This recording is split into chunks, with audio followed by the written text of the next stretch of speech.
Liebe Zuschauer, heute freue ich mich, Ihnen den Start unserer Interviewreihe vorzustellen. Wir wollen unseren OWNLY-Nutzern Einblicke geben in Investitionsklassen, die vielleicht etwas außerhalb der Norm sind, außerhalb der liquiden Märkte, der Aktien- und Anleihemärkte. Und ich freue mich ganz besonders, heute eine Dame vorstellen zu können in dem Interview aus den USA, die sich schon seit vielen Jahren mit der Blockchain-Technologie auseinandersetzt und uns da wertvolle Einblicke in die Investmentmöglichkeiten in der Blockchain-Industrie verschafft. Freuen Sie sich darauf, mit mir Bettina Warburg kennenzulernen. Vielen Dank und bis gleich. Welcome, Bettina Warburg, to our first edition of the OWNLY Investors Talk. We try to educate investors about a broader scope of investments apart from the normal capital markets. And today we named the talk, What Investors Need to Know about Trends in Investment Areas in the Blockchain Industry. And I'm very happy to have today Bettina Warburg in this interview. And Bettina, you are a famous person already in the blockchain industry, and we've seen you in the famous TED Talks as one of the first people talking about this very broad topic and investing in this environment. You are a lecturer at the University of Texas in Austin. You have an advisory company, Warburgs, and you are an investor via the vehicle Animal Ventures. So you are very deep into the scene, and I think there is no other one having such a deep insight into the blockchain industry. May I have a first question to you? I've seen that you studied politics in Oxford, so this is far away from IT or blockchain industry. Maybe could you share how did you first encounter the blockchain and this topic? Sure. Well, I mean, first of all, thank you so much for hosting me, Nicholas. It's great to get to chat more in depth about this kind of topic. It's one of my favorite things to talk about. And you know, the governance angle is an interesting one because people often assume that when you start talking about technology, it doesn't have to do with governance. But in fact, my background led me to look at blockchain specifically because it has a lot of capabilities for really replacing some of the institutions that we've developed in order to perform many of our transactions. So even my research at Oxford was, you know, significantly around topics like Douglas North's work as an economist on new institutional economics. And many of these economic theories and sort of political economic theories really are about how we lower uncertainty either through laws and regulations or through marketplaces so that we can transact at greater and greater distance as society has grown. And so these sort of fundamental ideas actually are pretty linked to technologies like blockchain. So I actually got exposed to blockchain in Silicon Valley. I was based there for many years. I was a researcher and looking specifically at which are the sort of new or exciting nascent technologies that were going to reshape our next decade of governance, of how we organize, or how we sort of perform these trusted interactions in our everyday lives. So I sort of got really hooked early on. 2012, 2013, I started building out a network of some of the early entrepreneurs. Some of them were more in the range of crypto anarchists.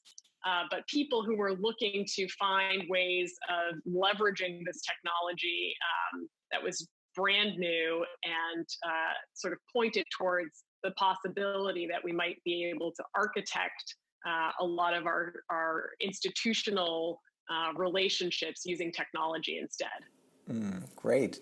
Do you feel, is there any parallel or historic example or some analogies to the potential power of blockchain in history? So could you compare this development that is enclosed in this technology with something in the past? You know, it actually correlates quite nicely to the development of the internet itself.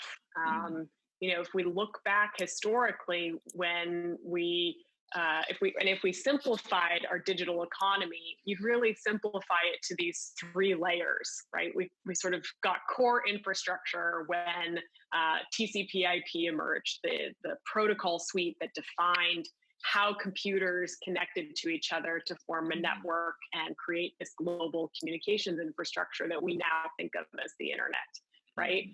So that's sort of the core infrastructure that came about in, you know, arguably became adopted in the early 90s. There were actually many, many kinds of protocols that were sort of vying to be the infrastructure at that layer. And then we got a wave of middleware that got developed. So people started building on top of TCP/IP, this core infrastructure of connectivity.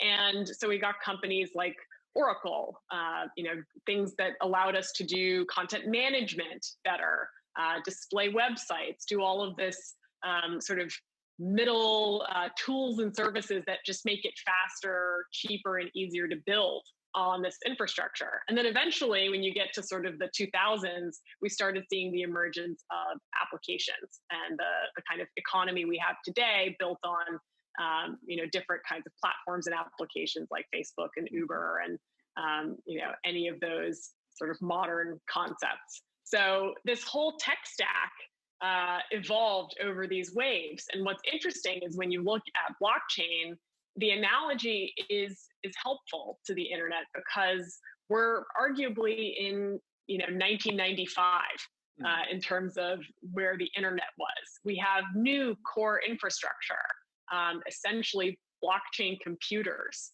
that we can leverage to build middleware and very cool kinds of applications. So it's a different kind of core technology, but it will emerge in the same way where we actually get waves of development and waves of investment associated with the growth and adoption of this technology. The blockchain is now kind of in its teenage years. So I think roughly 12 years ago, the blockchain protocol first appeared on the technology stage. If you look back only the last 5 years, what do you feel were the biggest changes in technology, and where do you see where did the relevance in the global economy, the relevance of blockchain in the global economy really pick up? So this short period of 5 years back, so what happened? What were the cornerstones in blockchain technology there? I mean, the timeline is really relevant. People often expect that we should still be talking about Bitcoin or this idea of a ledger. But really, that was just sort of the first version of blockchain we saw emerge, right? So 2008 with the publication of the Bitcoin white paper, 2009, the Bitcoin network was actually launched. And so that sort of version one, generation one, did something really amazing. It created this network architecture that allowed us to manage the state of a ledger collectively, right? So we could all look at this same ledger and agree that it's the same reality. Now, what happened since then is, as you say, about 5 years ago, we saw the emergence of the Ethereum network. So 2015, a man named Vitalik Buterin had been looking and working with Bitcoin and essentially said, well, I can use this same construct, this network of computers that comes to agreement. But instead of agreeing on just the state of a ledger and the movement of this asset, Bitcoin, between accounts, why don't I make a network architecture that comes to agreement on different programs that it can run? So he sort of turned it into a generalizable computation tool. And that really changed the game. So now, basically since 2015, when you hear about blockchain, even though in most people's minds they're thinking of Bitcoin and crypto assets, which are still relevant, the fundamental change was this move to a virtual machine that sits in the cloud. So essentially, when we look at the Ethereum network, we're talking about a network that allows you to program, write code, and execute it across this computing architectural, a virtual machine, sort of one computer made out of many, many computers that come to agreement on what has happened. And now we're in even a new phase.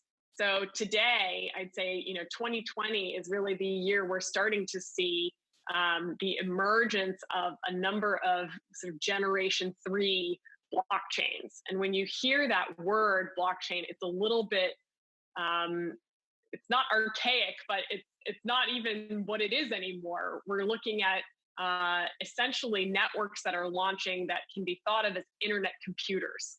So on the base layer of the internet, on top of it now, we have these protocols that are capable of essentially acting as one massive computer on which we can build many kinds of applications. And these computers are have many new features, right? You can essentially know that nobody controls them, right? That it's not a company that controls them specifically.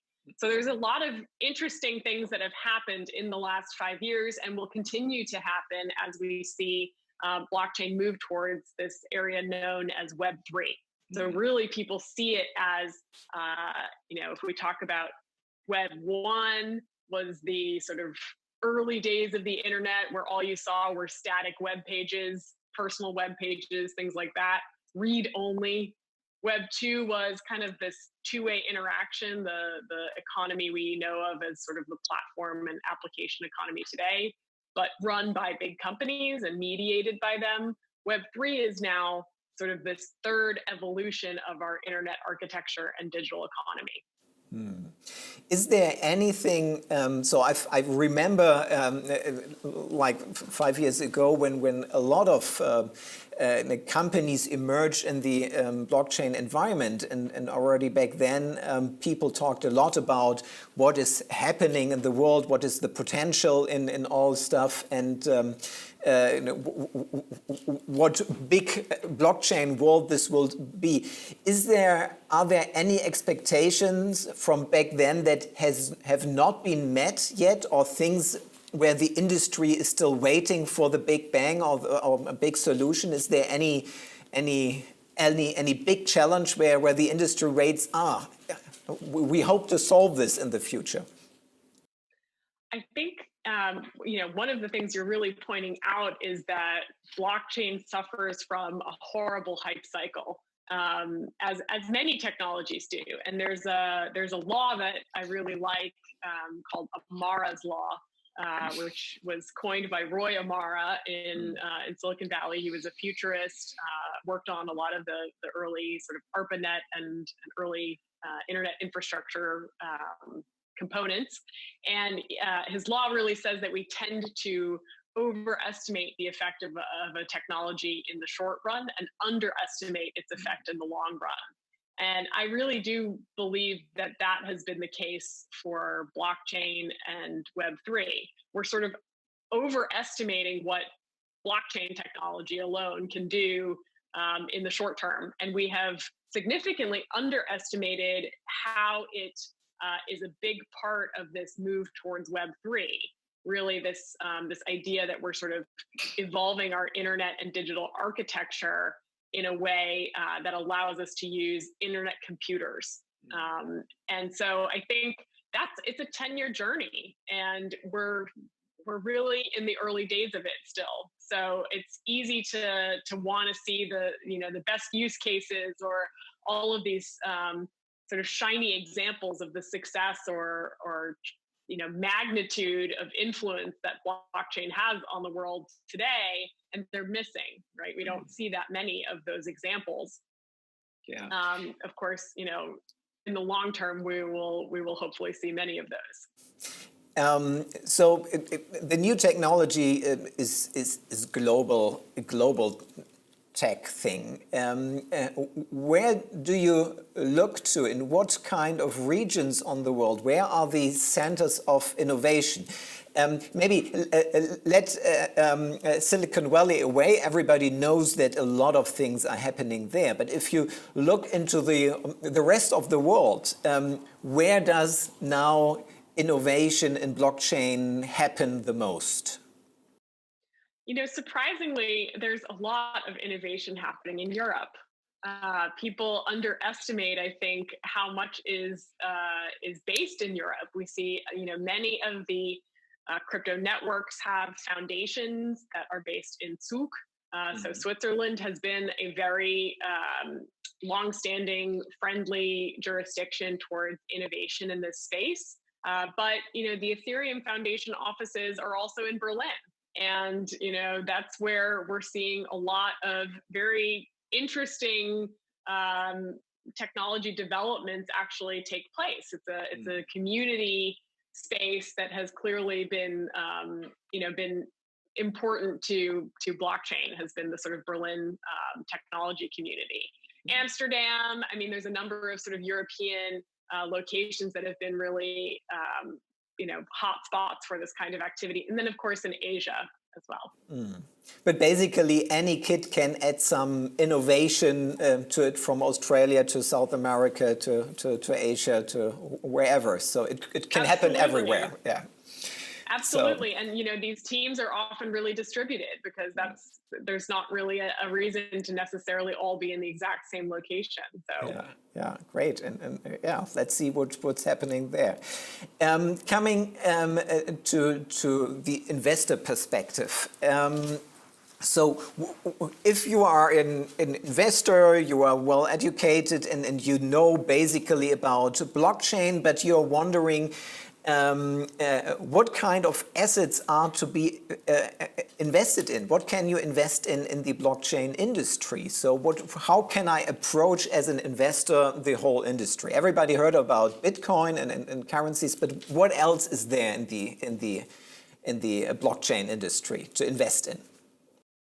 So what's interesting, of course, you know, everybody names Bitcoin and sort of earlier crypto assets and cryptocurrencies. But the thing is, what the Bitcoin network did, the sort of major innovation that it created, other than, okay, we have a network that can come to agreement, right, without a central administrator.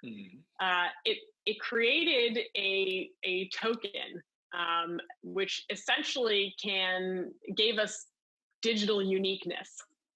So what we haven't had in the past was this ability to actually send and receive something online that was digitally unique, provably unique, so that if I sent it to you, I didn't still have a copy myself, right?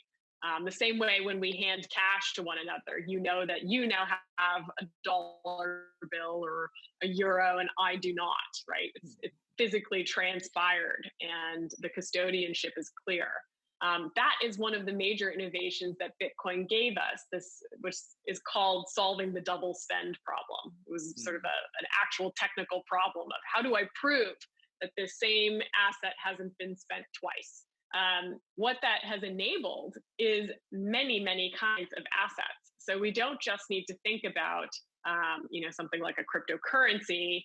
We're really capable of thinking about programmable digital uniqueness. So you can create tokens of essentially anything, whether it's a physical asset, whether you're creating a source of you know, digital assets, new digital assets. It could be fashion. It could be you know, any kind of like an in-game asset for you know, any virtual environment. So you could have a sword or, you know, all of these different things that are actually transportable in our digital environments. So basically, when we think about the new asset classes that are emerging, it's not going to just be, you know, the tokenization of physical things or, you know, new digital unique things, but markets that are based on all of these combined. So your future wallet could have everything from, you know, a digital collectible to a fractionalized, portion of ownership of a Picasso or some piece of art that has been tokenized, to your regular sort of tradable assets. It's as well as anything you can come up with that exists today, essentially. So from the perspective of investors, did investments in blockchain assets already have been part of the asset allocation of institutional investors, family offices, wealthy individuals? How is this expanding in the wealth and asset management? So maybe if you compare this in the 1950s, 60s, private equity came up and really picked up speed in the last 20 years, and now all wealthy people have private equity in their portfolios. How do you see this development in terms of investments in blockchain industry and assets? It's a fast-growing industry. So, I'm managing partner of Warburgs Investments, which is our fund that we've built up to invest in this space, really according to this same principle, right? That we'll actually see 3 investment waves around core infrastructure, and then the middleware that gets built on top of these new networks, and then eventually applications. It's an enormous prospect and greenfield for investors today. So we're seeing a lot of traction, whether it's from traditional sort of lead premier venture capital groups like Andreessen Horowitz has a very strong practice in this space. We have new kinds of venture funds that are specifically oriented towards this, like Polychain Capital. There are a number of very long-term oriented dollars going into this space. And then, you can see that true for existing institutional groups that we know of: State Street, Fidelity, JP Morgan. All of the major players have a blockchain practice, have been working to integrate the technology and the custodianship of digital assets into their practices so that they can offer it to a broader audience of family offices, et cetera. So it is a really growing area. I think I did read Fidelity put out a report last year that said that about 22% of institutional investors have exposure to digital assets today, and I believe about half of them are planning on it in the next few years. No, I mentioned the book Basics of Blockchain, where you talked about the blockchain stack consisting of infrastructure and middleware and applications.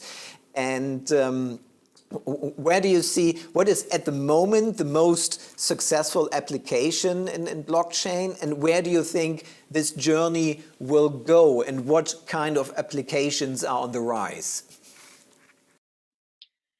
I mean, so I would say right now what we can see is that we are going to follow this process of sort of early core infrastructure emerging first, followed by we are seeing some early middleware examples, and then eventually applications. It doesn't mean we aren't seeing applications already today, but the reality is it's still, we're in this protocol war.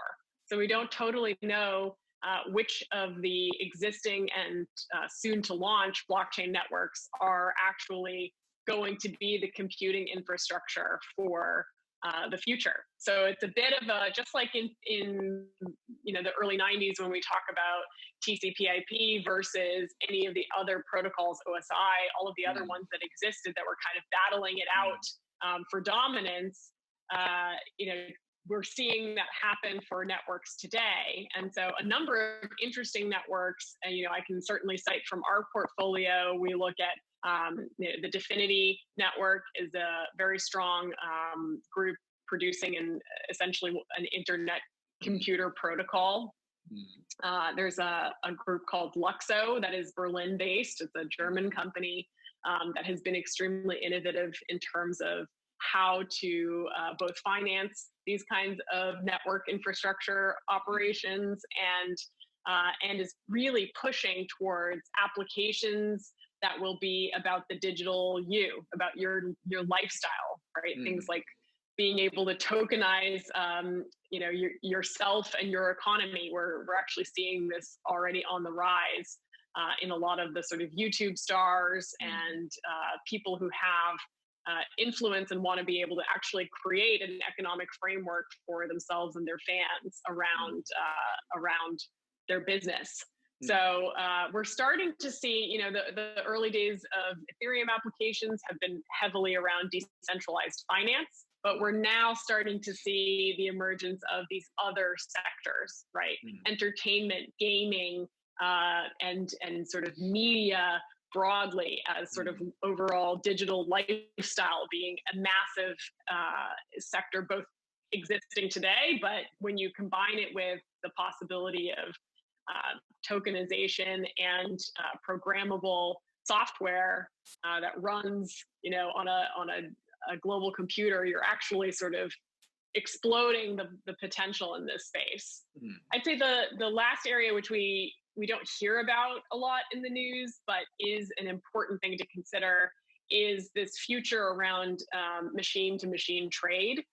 So, areas like supply chain innovation have been interested in Web3 and sort of this computing transition we're undergoing, in large part because it allows them to better automate a lot of what they're already doing. So when you integrate machinery into a supply chain and robots and different processes, algorithms to make your supply chain faster or more resilient, they're really starting to see that the problem of integrating all these machines is you don't have an infrastructure for the machines to actually transact with one another in a trusted way, right? Or without the need for human intervention. And so the sort of promise of automation in many ways relies on the idea that we're going to actually give machines a framework on which to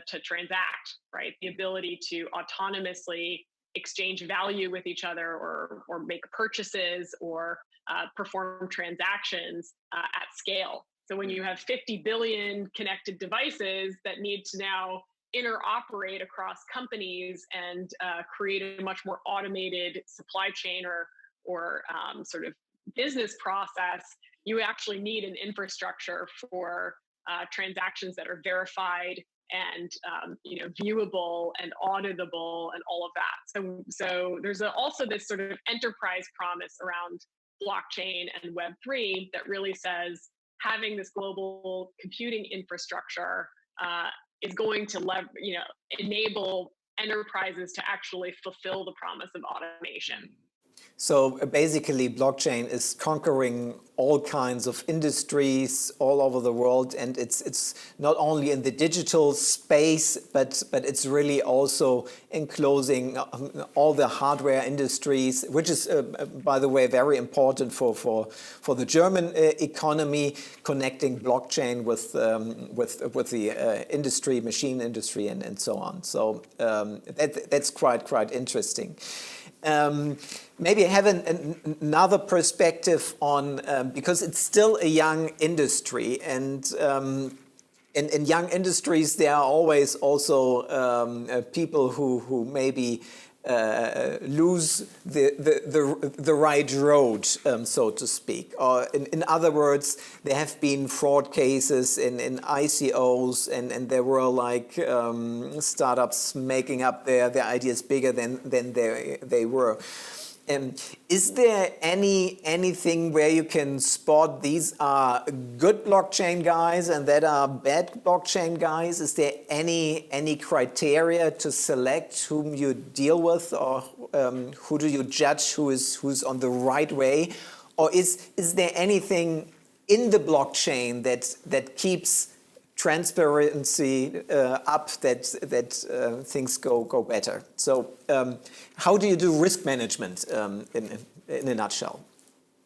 It's certainly important. I mean, I will say, for us, a lot of risk management also comes from this approach of thinking about really who is who are the strongest players at that core infrastructure level, because everything emanates from there, right? If you're making bets on core infrastructure, you can actually use the next layer, the sort of middleware layer, to gauge how well that that network is performing. For instance, you can see, you know, how many developers are starting to build on it, how much middleware have they built, and the more middleware you have, the more applications you'll have, because it's those building blocks that make it easier for, you know, an average developer who doesn't have, you know, necessarily blockchain skills to be able to build an application. And that's what you want, you know, for adoption to occur. So really right now, you want to be looking at which networks have, you know, are growing developer communities and building up their, you know, their user base of developers who are going to be contributing code and contributing middleware projects to these core infrastructure networks. So that's really a great way to de-risk. And then once you know, can see, oh, okay, this network in particular has been gaining traction and has a lot more middleware and has sort of become a favorite maybe in the developer community, you will start to then see applications on top. So you can sort of invest up this technology stack and use that as a way to de-risk over time. Yeah, so it's also, for me, it's also a sign of commitment. If developers spend like years of their lifetime doing something, it seems more reliable than people who just show up, say, well, we do blockchain and this and that and that, and then they are away again. So. Yeah, I mean, it's also this core infrastructure layer is a technically very challenging space. Right, the acumen you need to have, the pedigree of engineering, of cryptography that's going into this space is extremely high. I mean, a lot of these emerging networks have siphoned off the top talent in cryptography in the world. So you're seeing, you know, really hard computer science at this core infrastructure layer. And there's, to be honest, very few teams that are capable of executing on that kind of innovation. So it really emanates from that layer. If you can find and source and be a part of those networks early on, you are, as you say, driving this overall network effect, because once developers commit to using that, they have a vested interest in continuing to build and make a certain network or platform successful. So you actually see the value of these networks grow on a power law curve. Yeah, that sounds like if you are part of the community for a longer time, then this is already a sign of reliability in a way. So if you would advise investors who want to enter the market of blockchain assets, so what were your first steps going into the market? What would you advise them to do? I mean, we always like to quote General David Petraeus.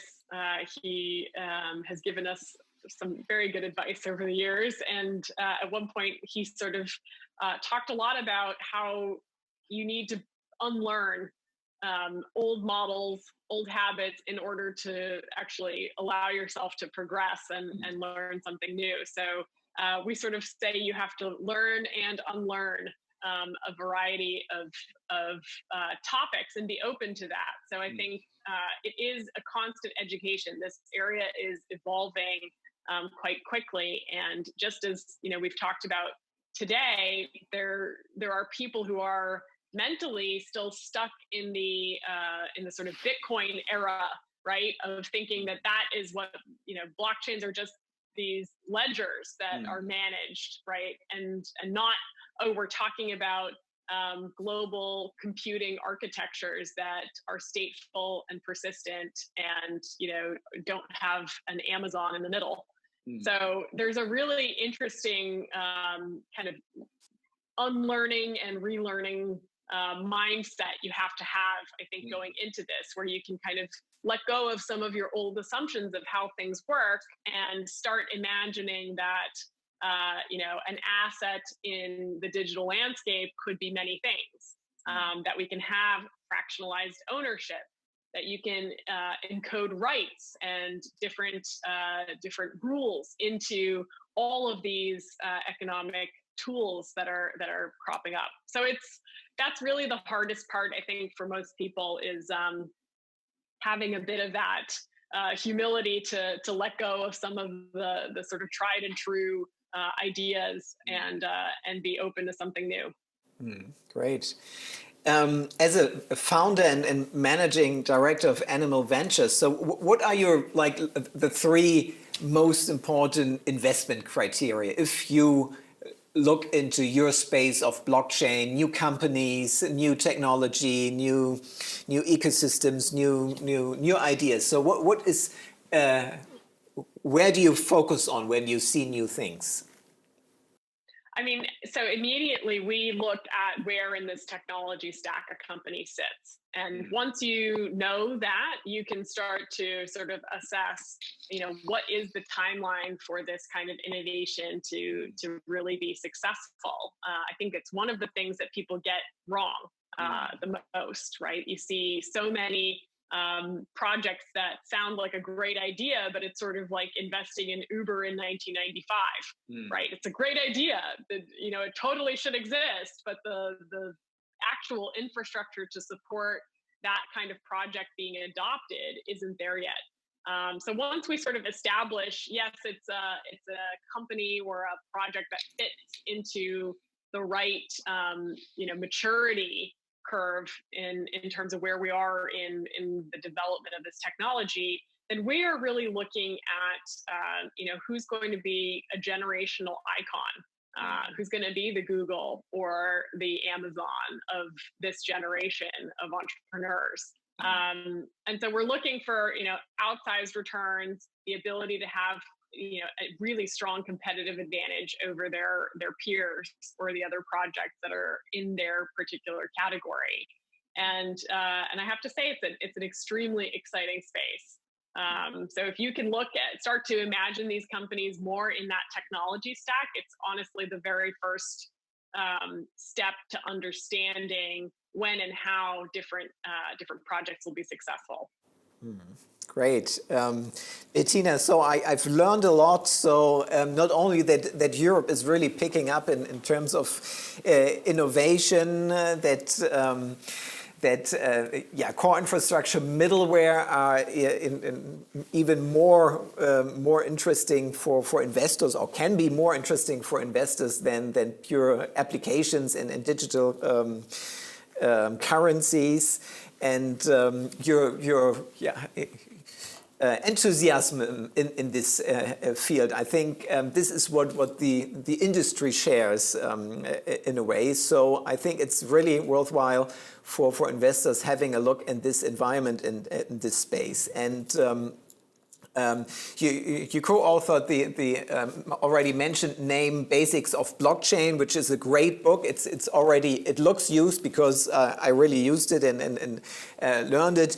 You are offering master classes in blockchain, and you do a lot of other interesting things. So Bettina, thank you very much that you were my interview partner in this first edition of the Investor Talk from OWNLY, and I wish you all the best, and thank you. Bye-bye. Thank you. Thanks so much, Nicholas. It's so exciting to see groups like yours really starting to open up this topic to a bigger audience and get people to actually think about the future a little bit differently and how their assets might look in the future. So thank you very much. Thank you. Bye-bye.